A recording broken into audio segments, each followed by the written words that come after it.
Hello, everybody, and welcome to the Holy Cross Band's Downbeat with Alumni Catch You on Zoom Konnichiwa Bonsai podcast.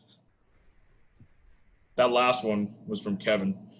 Okay, I had to know. I had to ask. Here on the show, we take a look into the lives and achievements of college musicians who brought you the good time in different Holy Cross Bands ensembles during their college career. So today, we are interviewing Michael Shun. Michael is from Glendale, California. He graduated from Holy Cross in 2018 as a classics and music double major. I should have said music first because that's the big one we're trying to emphasize today. He primarily plays percussion. He played tenor drums in the marching band and has done percussion as well as has sang in the marching band, concert band, college choir, chamber singers, and chamber orchestra at Holy Cross. He is also a member of Phi Beta Kappa. So thank you for being here today, Michael. Thank you for having me. And before I do all these interviews, we do like a little pre-interview session where it's basically I just talk to whoever I'm about to interview. So we keep the energy flowing, get the anxieties, get the butterflies out of the way. So I just told Michael the story, but for anyone who's listening, this is my first time talking to Michael, but I kind of met him about 2 years ago when Andrea came up to me, and it was at a homecoming game, and she was like, "Dennis, you should really meet Michael Shun." And I was like, "Oh, I think I saw him around as one of the alumni." And I said to Andrea, "Was he one of the tall Asian people?" And Andrea was like, "No, he was I think he's like a short Asian person." And it turns out we were talking about the exact same person. As an Asian person, you always have different, in my opinion, you have different views on like what's considered tall and short. So I don't know. Yeah, Michael, I mean, now here we are. 5'6", 5'7", I guess is tall for Five us. six, yeah, 5'6" is I I guess. consider that Asian tall. Yeah, I don't know. I remember I think I've been 5'6" since like the end of middle school, and I remember being that tallest kid for like a year and a half, and then all throughout high school up until now, it's like everyone passing me. Ooh, I wish I had that. No, I was always either in the middle. I was like in the middle of like the height spectrum for my middle school, and then high school rolls around, predominantly white high school, and then all of a sudden just like bottom of the demographic Yeah, because everyone's like 6 foot tall. man, But anyway, I feel you. So, speaking of high school, I like to start off my interviews by talking what I like to call our guests' humble beginnings. So, humble beginnings. How would you describe your music career from when you started up until now? oh my God, um, like I don't know. It's always kind of been uh like music's always kind of been a component of my life. Like I've been singing in a church choir since I was 5, back when I was involved in the Catholic Church. Uh and since then, like I've always been either in like a school choir in grade school, um or some kind of ensemble from high school and beyond. I didn't really get into percussion until high school, where they had like their drumline class. And like the high school I went to, like it's interesting because the surrounding area, you have like names like Arcadia High School, not Acadia, that's Maine. Arcadia, um, Chino Hills, even Pasadena and La Cañada. They have pretty solid drum lines, like indoor drum lines and marching bands. I did my indoor percussion ensemble went to WGI like 2 times during my high school career, and Chino Hills is insane. Yeah. Where did you go? They were easily one of my favorite shows. I Yeah. think 2 times I went. Yeah, it's awesome. I Where did think you we go were for right high near school? them. More like an hour out, but if you're from LA, which is basically where I'm Right. from, everything's an hour away from you. Um, No, Chino Hills is awesome. Yeah, Chino Hills. I knew about Arcadia High School the year they won WGI World Finals with their 2011 show Rise, and like at the time it was just so groundbreaking because like everyone was doing like a double stroke roll while having like one knee or one leg out and like sitting on one knee, and it just looked so cool. And that was like the moment when I was like, oh yeah, I want to like be that good. I don't think I ever got that good um, because I mean, our drumline program was great. It was just a lot more laid back than like the competitive lines that were right next door to us, and I'm fine with that. Um, it was just always like, yeah, this is what could be if I had that sort of like school and that sort of push on the arts.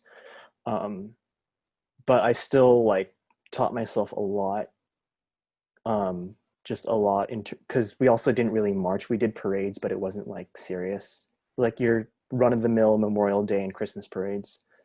Um, we did a lot of that, but like aside from whatever resources my teacher had, I like dug through to find like videos online on how to do like all these crazy like tenor sweeps and stuff. Um, and that was kind of how I just kept my chops up. When college rolled around, um, like I was happy that Holy Cross had a marching band, and I was happy it was the kind of environment I had. Um, I didn't really consider like actively pursuing music as a career until like sophomore year of college.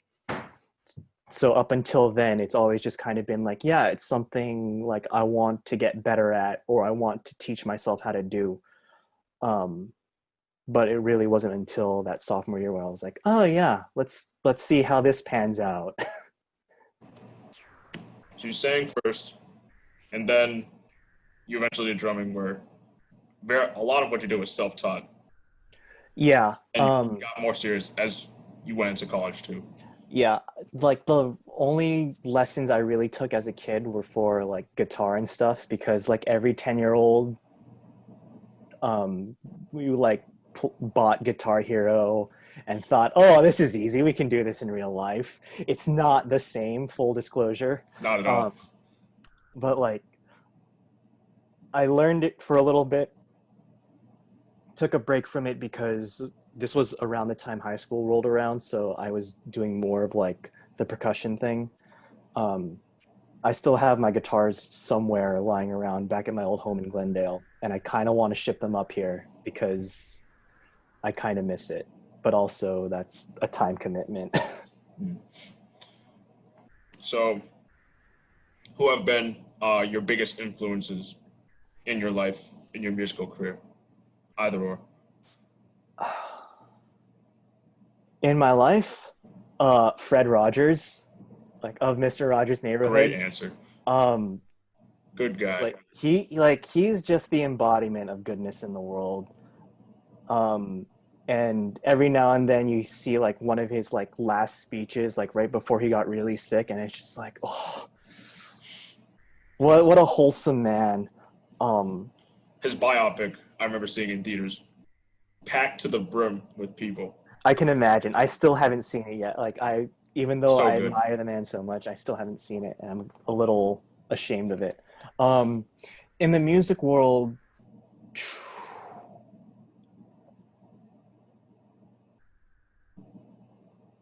honestly, I think just because of like the sort of role that he had to get me where I am now, like basically he was kind of the point A to point B. I'd say Dr. Riley.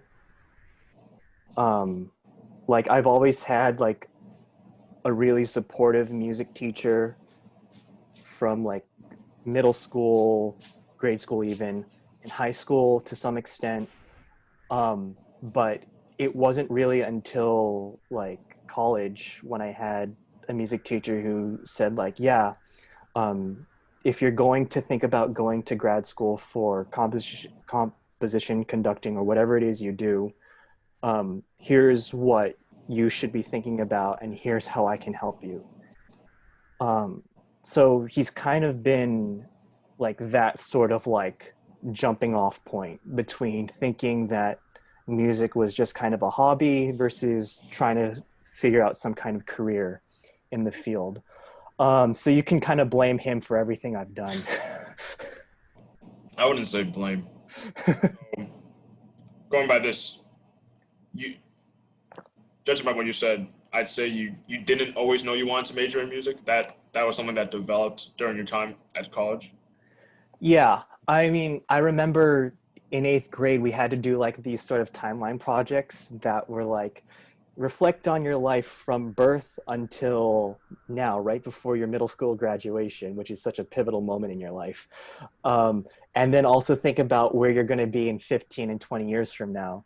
And I think I definitely remember putting down that I'd have graduated from Berklee School of Music. And like, no, because during like high school was the time I really thought I was going to lean more into something like math or like the classics or something like that. Um, so it's always been like a pipe dream up until college. And in some ways now you might argue it's a bit of a pipe dream just because of like the state of the world and how music make like live music making has kind of come to a standstill. Um, yeah.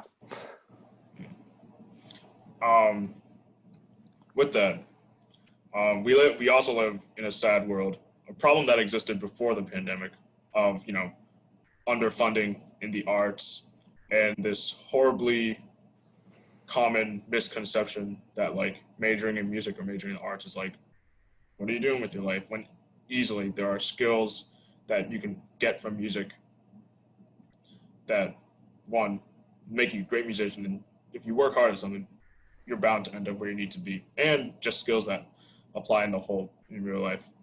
Yeah. So I have to ask, as someone who is majoring in music, have you ever faced any opposition or criticism on pursuing a career and studying music? um, yes. That's it. Next question. No. Like a lot of it comes from people in like the innermost circles, sometimes friends, sometimes family. And I get that they're just really worried and concerned. Um, like I know my mom has always been pushing for me to go into like science or bio research or something like that. Very Asian. Yeah, yeah, if we're gonna go there. Um, it's not wrong.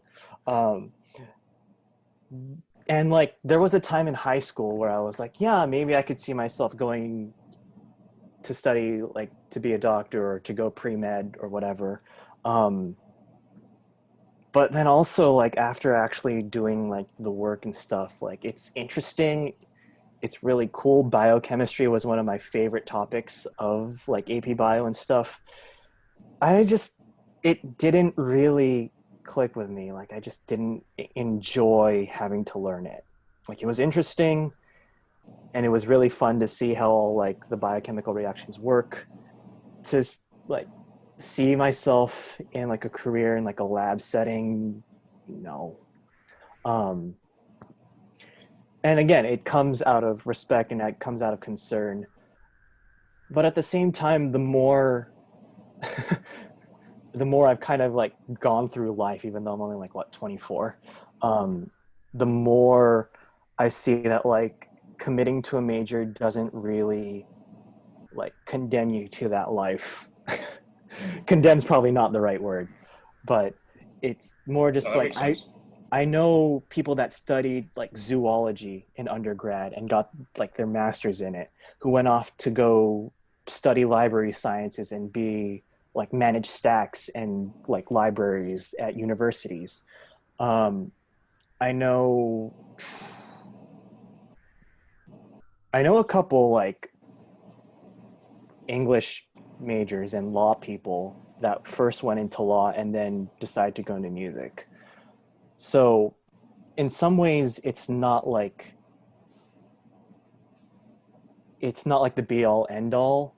So like God forbid, I hope this doesn't have to happen. But if I had to change careers on a whim, then I'd be okay. Uh, what it comes down to is this is stuff that really interested me and stuff I really believe in. So I think that's why I should pursue it for my education. And I think that's why anyone should go into anything. It's just if it interests you, you should follow that field. So Yeah. I'd say you're doing something right. All right. Let's get the money rolling in first, man. um, you previously stated that you're from Glendale, California. So how in the world did you end up in Massachusetts?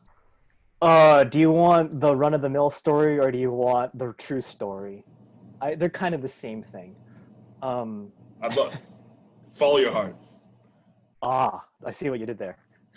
Um, so, like, the honest to God truth as to why I heard about Holy Cross is that my Latin teacher went there. Um, and Holy Cross does this thing called the Bean Scholarship where it gives a 4-year tuition scholarship to anyone who shows promise in studying classics and commits to being a classics major from Oh freshman yeah. year. Yep. Yeah. Yeah. Um, I'm, I know quite a few of them because obviously classics major. Um, and so he said that, yeah, there's this scholarship that you should go for because I could write you an excellent recommendation letter because I went there. And like between that and between him saying it's a good school, which is like Holy Cross's other motto, um, can I say that? Um, like I was like, yeah, sure, let's apply, let's see what happens, and let's go for the Bean Scholarship. And to be honest, when I was looking at colleges, I didn't really start until like day 2 of my senior year, which was a mistake, but I also wasn't really thinking about college at the time. Like it was something that I knew I should be doing, maybe, but not something that I like. If I had a choice in the matter, I wouldn't have like tried to like jump the gun on it so quickly.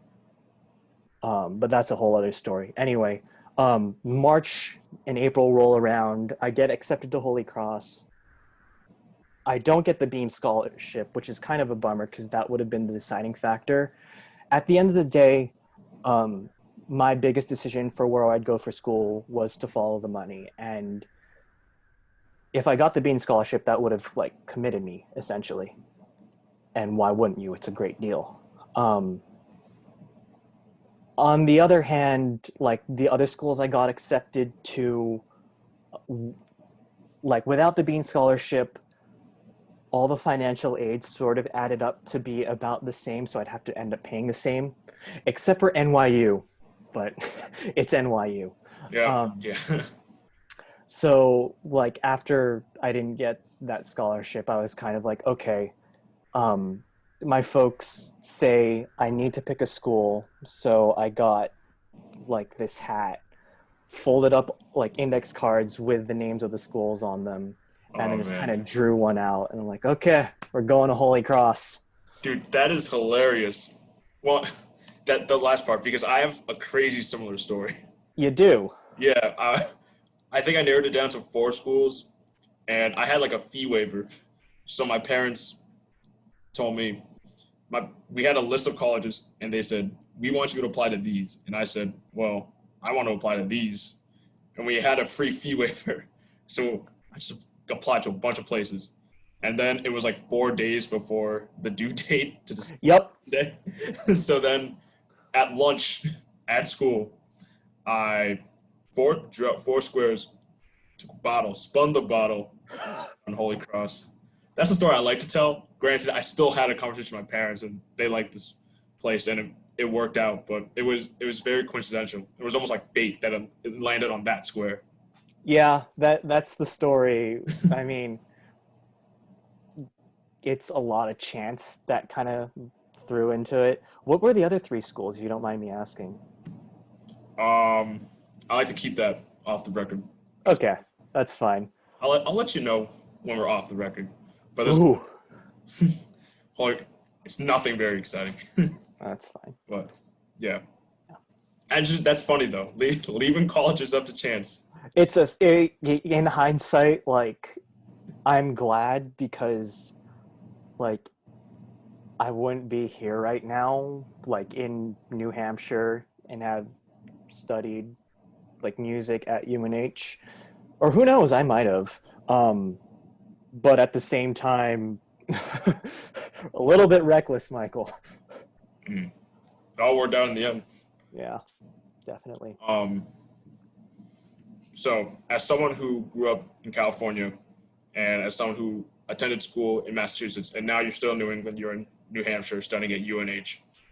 Could you describe any difference between the music scene you've grown up in California versus the music scene you've witnessed in this in Massachusetts, general New England area? A little. Um, Again, like I kind of have like the most interesting thing about my story, I think, is that like I could have easily gone to like a public school system where um like there was a really good music program with a lot of funding and like really good instructors.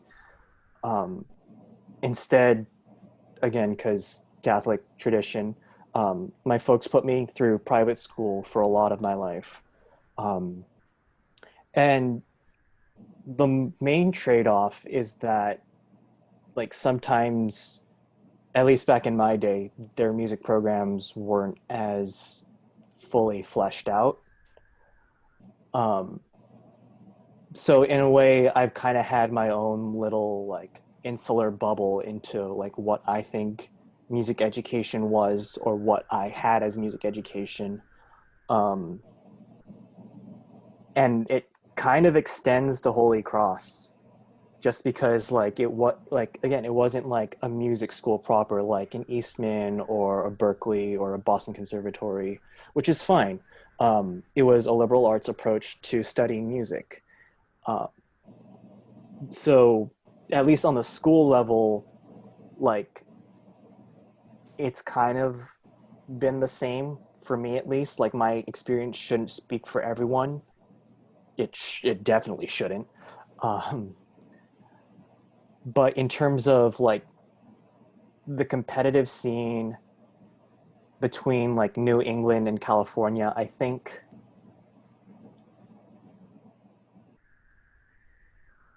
I mean, New England has Nesba, right? Yeah, New England has Nesba, Micah, and US bands, Yeah. um amongst others. Probably might be I'm yeah. forgetting one, but that's beside the point. Yeah. There's that. The big things that I knew about in California, especially Southern California, is SCPA, SoCal Percussive Arts. Um, I think that's what it stands for, because I was like big in like the marching percussion world, or at least was following it pretty closely. So in terms of that, I mean, it's more or less the same, I guess. Um, that for like the commercial music scene out here, I think because you have like your like New England Conservatory and all those other schools, it might be that like the music education, with the exception of like Berkeley maybe, is a little more geared toward like the classical tradition, if you will. Whereas like since there's like 30 Cal States and like 10 UCs, the West Coast schools are also doing a big job on music business and music industry, which I'm not saying that New England schools aren't doing. It's just I know, because you're so close to LA, like that's going to be something that they're going to offer at every school there, at least at the collegiate level. Um, yeah, there's like little differences here and there. LA, I think, tends to be a little more like modern, just by having the LA Phil there. Because the LA Phil, at least compared to the other four big orchestras, tries to do newer things a little more frequently. Um, that being said, even though it was just like the 250th anniversary celebration of Beethoven, most orchestras have been doing Beethoven this year, when in previous years they've been doing mostly Beethoven anyway, when there's a whole breadth of new composers out there and new music out there. Um, so I guess yes and no. Okay. Like it kind of just depends on the environment. Mm. Um, Places more like further up north, like New Hampshire, some of the schools are going to be more focused on like the classical tradition. Whereas if you're closer to the city, like LA or Boston, my guess is you're going to learn more about music business and music industry, Mm. which is just the nature of where you live. Right.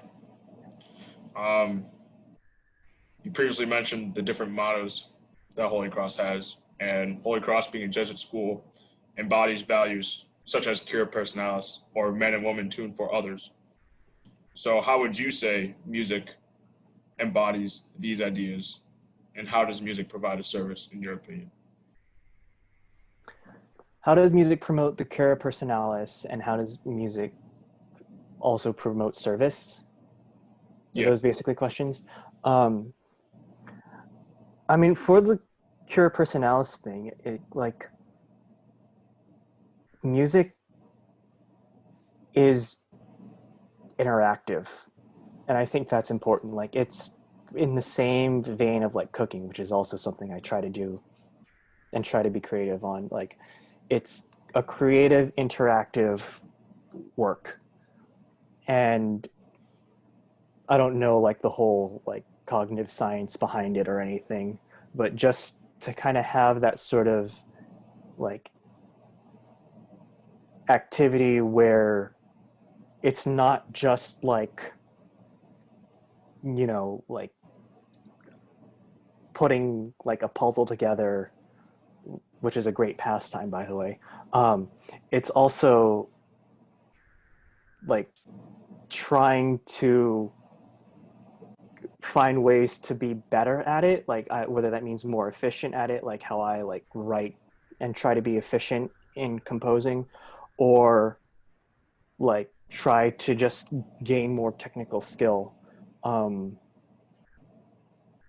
and it, to some extent that can be either really therapeutic or just really fulfilling, just because it is something where you're trying to make yourself better, even though it's not like a competitive sort of thing. um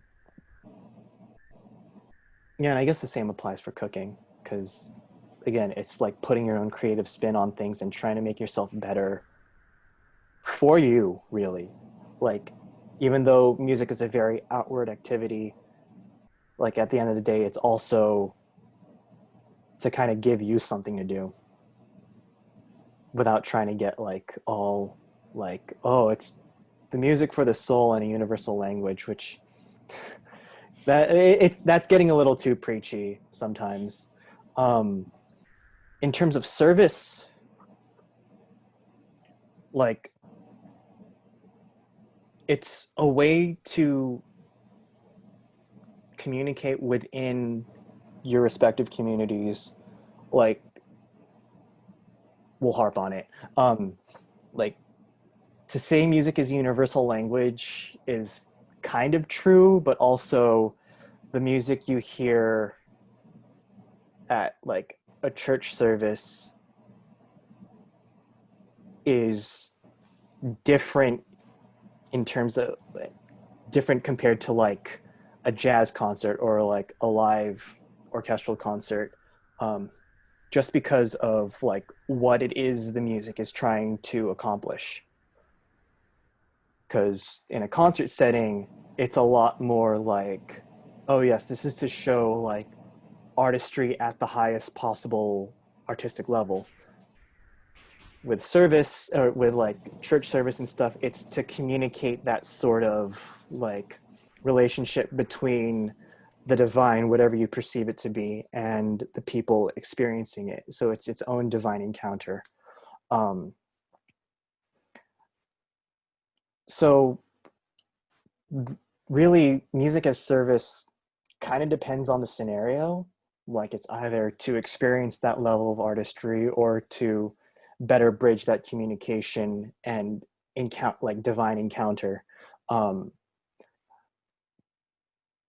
as a service to others, like just to see people like playing music out on the sidewalk. Um, like it's really just like something for people to enjoy and listen to. Like unless it's like 11 at night in rural New Hampshire, no one's going to be like, hey, turn that down. If you're in the big city, it's going to happen all the time probably.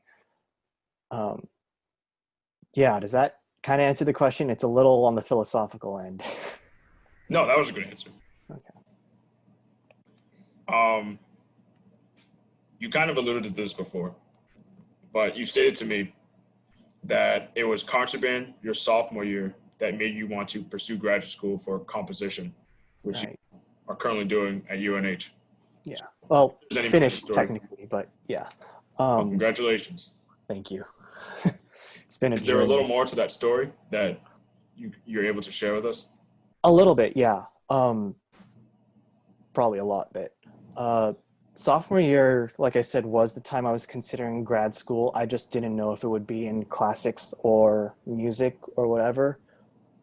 I mean, I started undergrad thinking I'd either major in math or classics, and then just took music theory as like my fourth course aside from Montserrat. Um, and then sure enough, we weeded out math because Calc 2 was impossible. um, like it was about the end of sophomore year. Like start of sophomore year, I was thinking of going into something classics related. Um, like I was thinking I was going to be like a classical philologist, which is where you study like the language and the semantics of each word in like ancient Greek and Roman texts, um, which was fun and interesting because analysis. Um, but then also, I at some point I couldn't see myself trying to like make a living out of defending the meanings of words, and I know that's a way to minimize what philologists do, I think. Don't show this interview to Alan whenever, if you ever have it with him, because he's going off to his PhD right now. Good for him. It was just something that as time went on, I couldn't see myself doing for like academic enjoyment. Um, so then by the time I took music history my sophomore year, first semester, Professor Dan DeCenza, I don't know if you've met him. Um, just a like really like interesting man, was essentially my major, like a music and classics kind of deal, although I think he was only a music major. But he specialized in Gregorian chant and that sort of tradition.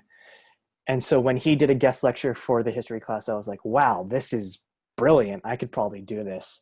Um, but then as we progressed more and more into it, I also realized, yeah, I enjoy looking at Gregorian chant manuscripts and trying to understand what they mean and like how the tradition passed on. I think I'd have more fun writing it or writing something new. So by theory, music theory 4, the last semester in the theory sequence back when I took the major, um, I had like a bunch of composition projects to do, and the professor at the time said, yeah, you should really consider going to grad school for theory and comp. And I said, okay. So pair that between concert band, which was like the first time I ever actually had that sort of environment. Like I said, I've only really had like choir and marching percussion as my sort of like music ensembles up until that point. And just like the breadth of literature and the different kinds of like textures and orchestration that you can do in a concert band setting just kind of blew me away for being like 19 years old and hearing this kind of thing for really the first time. So I started really late, I think, compared to most others. Um, but it was just kind of like the worst storm possible, where you have like the idea of going to grad school for music and then also being introduced to this medium at pretty much the exact same time, where I was like, okay, these two pieces seem to fit. Let's see where it goes. Yeah. It's like it was meant to be. Yeah. Yeah. I hope so. So, as a classics and music major, um, let's start off with this question first. What is it about classics that appeals to you, besides the scholarship? Way to call me out on it. Um, like I took Latin in high school, because again, private high school, which like I'm grateful for, because like it's what basically got me to go to Holy Cross and all that stuff. Um, and it was just seeing how like the language worked. Like if I ended up deciding to go to grad school for classics, it would be in philology, because like Greek and Roman history, yeah, it's important. Yeah, it's interesting because battles. Um, but like the language and just seeing how different authors used it to convey their own thoughts was mind blowing. In high school, you read Julius Caesar and Virgil, and Virgil's the big one because that's like one of your first real dips into Roman poetry, usually, mostly because every other Roman poet has like sex jokes every 5 lines. Um, that's an exaggeration. Not really. Uh, but like it was just the way the language worked that kind of like really made me stick with it.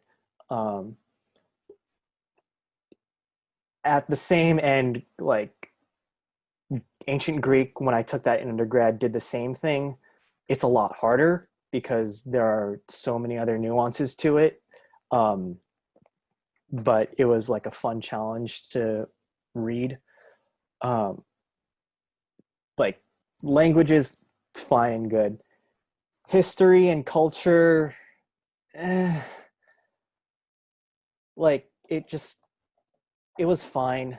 It just wasn't something I was nearly as interested in. And at the time, it kind of felt like, and this might be just like the wrong presumption, but it felt like if I didn't really verse myself well enough in like history and culture, then I'd be at like a disadvantage in grad schools. Because it's important, like to know like the entirety, or to know like the ropes around like the Roman civilization and stuff. Um, but yeah, the language was my thing. So much so that like I find it easier to write music that uses a Latin text as its source than to write something using English. That actually leads into something that I wanted to ask you about was as oh, there's my dog. Can't move my laptop. Oh, She's there. As a music and classics person, um, can you go into more how studying both has benefited your studies in either area? oh yeah. Um, I mean, on like a more minuscule level, like I was able to get away with writing papers that dealt with like how noise is perceived in certain Roman authors' texts, like how they'd use certain words that have certain sounds to them to convey that what they're listening to or what they're going through right now is just very chaotic and noisy. Um, that was a fun project to work on my junior year. Uh, Going forward, um, like most of the music I write, if there's a text to it and like it's like a choral piece, I will use like Latin if there's a relevant text that I want to like bring out.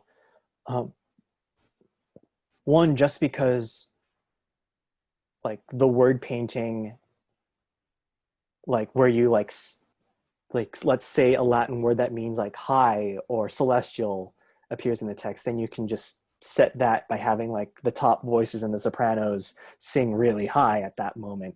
I'm guilty of that, but it's also like a regular practice for people to do. It's a trope. Um, so it's kind of like understanding like the language and how it works and the certain meanings behind words has definitely enforced my sensitivity to writing music using that language. Um, and then also since Latin, like Roman poetry, tends to be very rhythmically oriented, just getting a sensitivity to like how to manipulate those rhythms into like music is always fun. So they've kind of helped each other out. It's just since obviously I've worked more in music, that's kind of like the classics is kind of helping music more than the other way around at this point. So you're a well-rounded musician who's been in marching band, concert band, two different choir ensembles in college. This is excluding the stuff before college and orchestra. So, which one is your favorite? Oof. uh,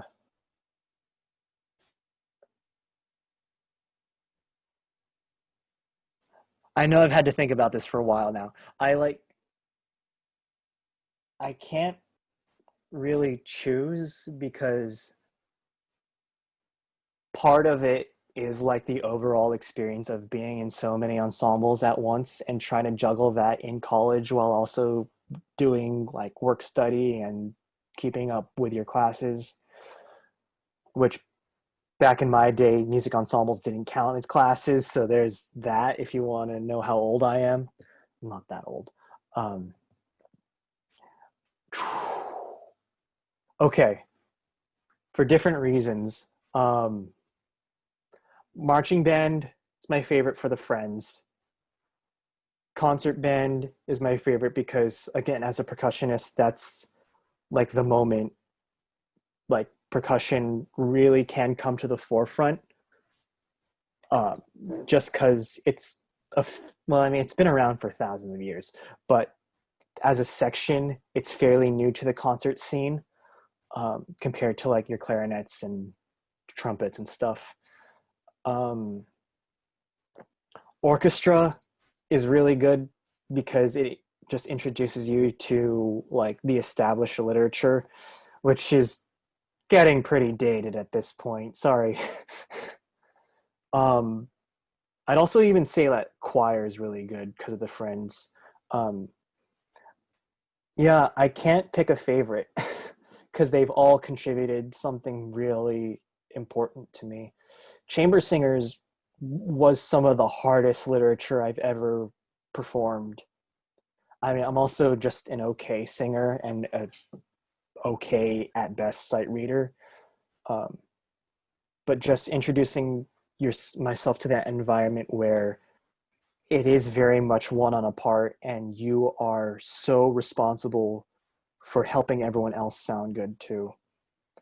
Um, so yeah, it's not really like what's like the one ensemble you should pick. It's more just these are the things that of what they're good for, at least what they were good for me. It's a good answer.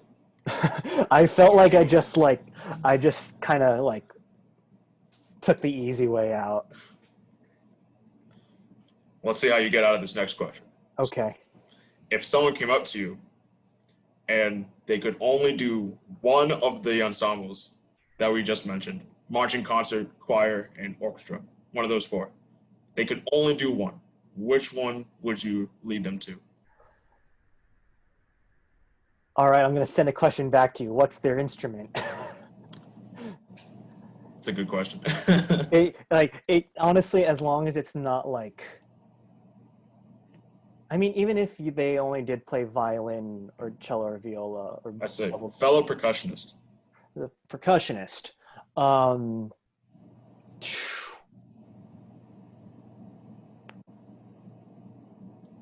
Honestly, I'd say marching band. I think, well, I'm gonna say that, and then they're gonna like throw a brick through my window because they're gonna have to carry like 50-pound drums down a hill. Um, that's a fun story. Um, Why throw the brick when they can just throw the bass drum through your window? no, because it's an instrument. You respect the instruments, man. Okay, if you see someone in drumline about to fall, they always fall body first. They never fall drum first because they know what's more important, the drums. Um, I like again, I think really just because of the number of friends you can make in the marching band. I don't know if this is recruitment propaganda, but it's like just very true. Like I I don't know where I'd be without a lot of the people I met through the marching band, even though I showed up like 3 days late to band camp because my flight was already scheduled before I knew I was signing up for marching band. And I was the only freshman who lived in Wheeler for my class. Everyone else lived in Hanselman and Lady. Oh wow, Um, that's yeah, tough. yeah. I was It's like two also, all complete opposite sides of Easy Street almost. yeah, I was also not doing great adjusting to college to begin with. Um, Again, partially because I wasn't sure I really wanted to go to begin with. Um, but over time, like it took me opening up to kind of make that happen. But I mean, they're still some of the best friends I've ever had. Another good answer. Nailing it. Keep your drums safe, everybody. Yeah, I mean, that's the main takeaway. Friends, That's the you main don't need takeaway. friends. Just protect your instruments. All right, another two-part question, Shoot. which I like to do. Tell us about. I guess it's not really a question. Tell us about your proudest musical performance and your proudest musical composition.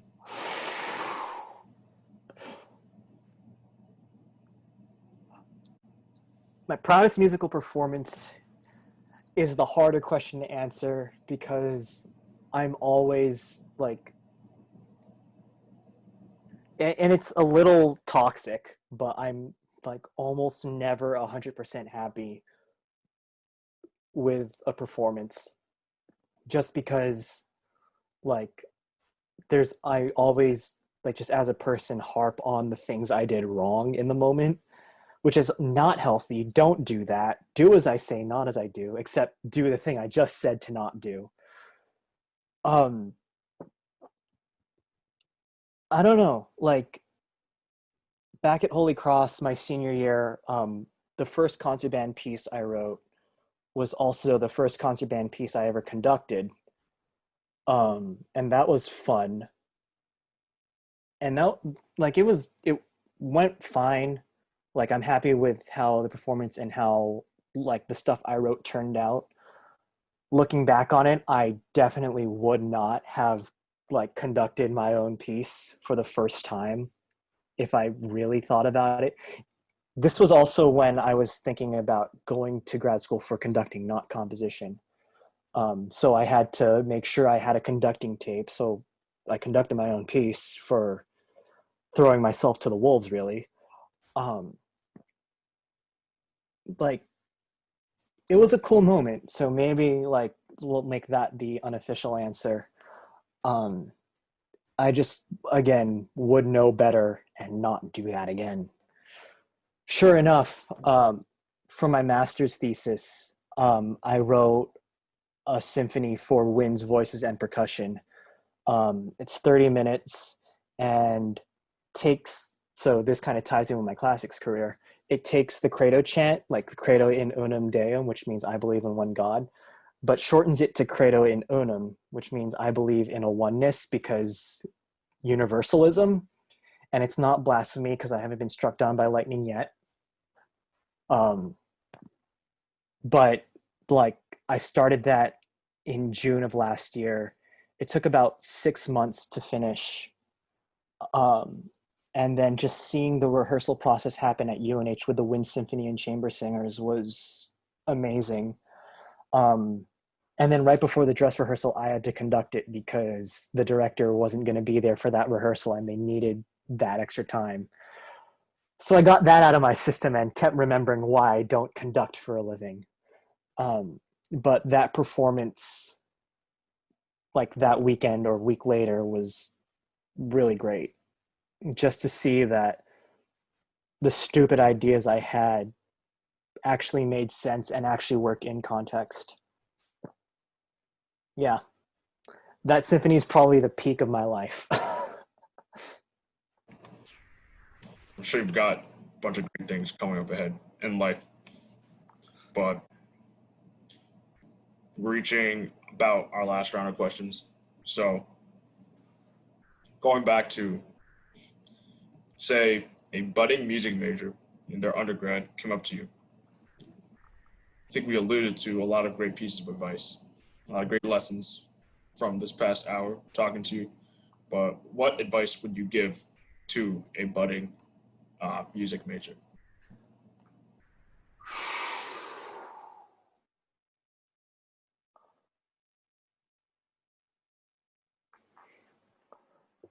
I have a bit. Um, and some of these might just come to me as I go. Um, One, go to concerts. I don't care what kind of concerts they are. I don't like if they're at Mechanics Hall, if they're at a bar somewhere, if it's in Symphony Hall in Boston. Go to concerts, open up your ears because what you hear and how you perceive what you hear is probably the most important tool you have as a musician, um, especially if you go into composition or conducting. Because at that point in those fields, um, odds are people will assume that you have the best ears in the room, and you better. um, and just hearing all sorts of music will not only inform how you perceive things, but what you perceive to be things you like. Um, Two, make friends. It's a small department. You might as well know each other. Because eventually, if they still have like seminars and stuff, especially senior seminar, you are going to have to work together. And it's a lot easier to do group projects in college than it is in high school, believe me. Um, but like they're also really talented musicians. They wouldn't be studying it if they weren't. Three, you don't have to know everything, but it helps if you think you have to know everything. Um, don't be a show off by any means, but it's more just like the more driven you are to learn about your subject and about your craft, and the more you act on it on your own volition, the more you can get out of the music department. Um, because, I mean, from last I checked, they're doing some incredible things with the program. Um, like having more class options and stuff, but also like part of the coolest thing I'd had about my Holy Cross music experience was taking independent studies and that one-on-one time with professors who knew more about something that you wanted to learn. Um, so that's why I ended up taking composition lessons, and that's how I ended up like being able to go to grad school. Take advantage of that one-on-one time, because on like the surface level, like you're going to learn a lot from that time with your professor and your advisor, 2, if you do a good job, there's your recommendation letter. Last bit of advice, don't think that your preferred style of music is the only good style of music. A lot of music majors are probably classically trained, but there's also a lot of people that want to go into the music industry and stuff. Work with each other, learn from each other, because one can't really survive without the other in the real world. And I'm learning that the hard way. Um, yeah, but yeah. Right. Thank you very much, Michael. I've had a great time talking. Thank you for taking the time to do this. One last thing I want to ask of you. Small kind of tradition we do on this show. We add a new subtitle to the name of the podcast with every person I interview. So far we have Holy Cross Bands, Downbeat with Alumni, that's from Carrie, Catch You on Zoom, that's from Andrea. I haven't gotten one yet from Rebecca, and then Kevin added Konnichiwa Bonsai. So what would you like to add to the title? Okay, if Rebecca hasn't given one yet, I won't take away her from saying divest fossil fuels, um, which is important. Um,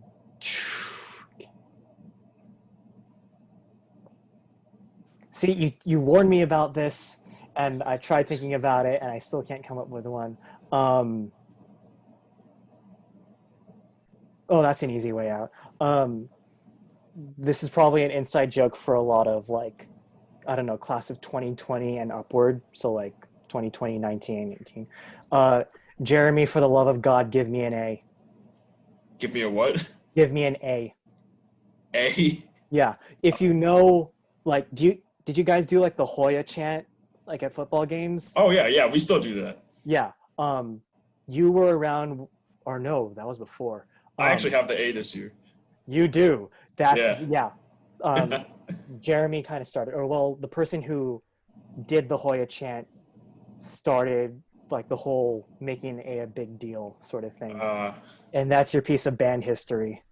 It might have been more before that, but I think, yeah, it was the Goon Squad who, like, out of love, like, made Jeremy really enthusiastic to give an A. They're like, Jeremy Berry, for the love of God, give me an A. And that's awesome. give me an A. Yeah, that's I didn't even I didn't realize that was a tradition until Britt, who has Hoya this year, came up to me and said, "You have the A." And I said, "Wow, that's awesome. What does that mean?" And then she said, "Oh, that means every time I say the A, I pick you." And I was like, "Oh wow, I didn't notice that until now." who Now I did it? know the origin or close origins of the tradition. So that's pretty cool. Yeah, who did it the year before? Like, was it Emily that led it? Britt, then Jake, and Emily. Okay, that makes a lot of sense. Yeah, Yeah. yeah. And every time they would like really hammer in on like whoever had the A to make sure they gave the A. Yep. Yeah. So that's where it comes from, I think.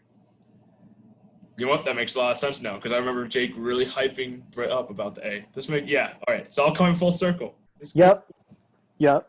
Yep. All It's right. a little piece to the history puzzle for you. Oh, I love it.